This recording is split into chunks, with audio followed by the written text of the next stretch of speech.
गोरखपुर मंदिर हमले के दोषी मुर्तजा अब्बासी की रिमांड आज खत्म हो रही है और इसी के साथ एटीएस आज दोपहर तक उसे कोर्ट में पेश करेगी। अब आज एटीएस की ओर से या तो मुर्तजा की फिर से रिमांड बढ़ाने की मांग की जा सकती है या फिर न्यायिक हिरासत में लेकर उसे जेल भेज दिया जा सकता है। दूसरी ओर मुर्तजा की मां समेत परिवार के 8 लोगों को एटीएस ने अपनी हिरासत में रखा है। उन लोगों से पूछताछ जारी है।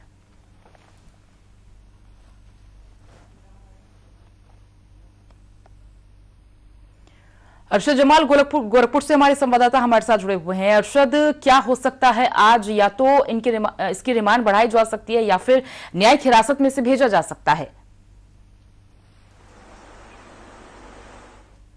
जाहिर सी बात है, देखिए जिस तरह से 1 हफ्ते की पेरोल पे थे, माफ कीजिएगा कि कस्टडी में थे और उसके बाद एटीएस आज फिर कोशिश करेगी कि कहीं ना कहीं जिस तरह से कि इनकी रिमांड बढ़ाई जाए ताकि और साक्ष्यों को जुटाया जा सके। जिस तरह से देखा जाए, इनके माता पिता के साथ 8 लोगों को हिरासत में लेकर एटीएस पूछताछ कर रही है। यही नहीं, जब पिछली बार यहाँ पर कोर्ट में उनको पेश किया गया था, उसके बाद एटीएस मुर्तजा को उनके घर पर ले गई, उनके कमरे में लेकर गई और उनके साक्ष्यों को खंगाला। खास करके जिस तरह से उनके लैपटॉप और मोबाइल से जिस तरह से डेटा उड़ाए गए, ये कहीं ना कहीं संदेह का संकेत देते हैं। ऐसे में एटीएस पूरी चीजों को खंगाल रही है और एक एक तह तक जा रही है। तो ऐसे में कोशिश एटीएस की आज भी रहेगी कि उनको कहीं ना कहीं रिमांड बढ़ाई जाए ताकि जो और साक्ष्य हैं उसको जुटाया जा सके, ताकि आने वाले वक्त में कहीं ना कहीं उसका फायदा मिल सके और जो साक्ष्य जुटेंगे, जो 8 लोगों को हिरासत में लिया गया है, उनसे कहीं ना कहीं पूछताछ होगी, उसमें कई अहम भी चीजें निकल कर आ सकती हैं। इसलिए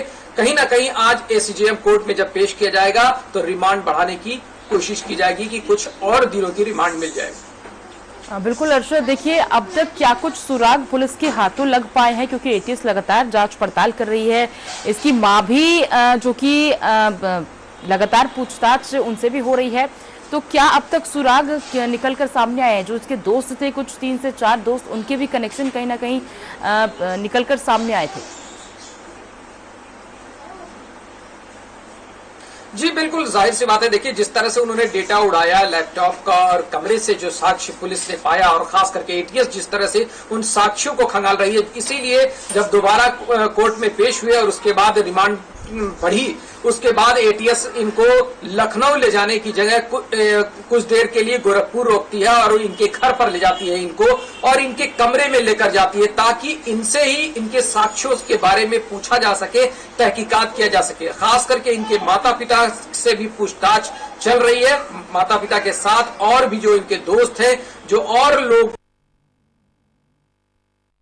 पूछताछ की जा रही है कि आखिर ये नेपाल किस लिए गए थे, किससे मिलने गए थे, आखिर इन्होंने जो विदेश में ट्रांजैक्शन किया है वो कहाँ किया है। तो ऐसे में कहीं ना कहीं जिस तरह से कहा जाए कि वो अमेरिका के अनवर को अपना आका मानते थे और जिस तरह से मोबाइल से लेकर लैपटॉप में वो खास करके आतंकी गतिविधियों के टेरर की वीडियोस देखा करते थे, तो ऐसे में कहीं ना कहीं उन साक्ष्यों को एक टेबल पर लाने की कोशिश करेगी एटीएस। इसको लेकर जिस तरह से 8 लोगों से हिरासत में लेकर पूछताछ कर रही है, नेपाल से क्या कनेक्शन था, किस लिए नेपाल गए थे, किससे मिले थे, और खास करके उस नेपाल के आसपास जो मदरसे हैं वहां पर भी ये गए हुए थे, तो उन मदरसों में किससे मिलने गए थे, इसको लेकर पूरी तरीके से एटीएस कोशिश आज करेगी कि कुछ दिन की और रिमांड मिल जाए ताकि इनसे पूरे एक एक पहलुओं पर पूछताछ की जा सके और इनके साक्ष्यों और इनके जो कारनामे हैं उसको खोला जा सके।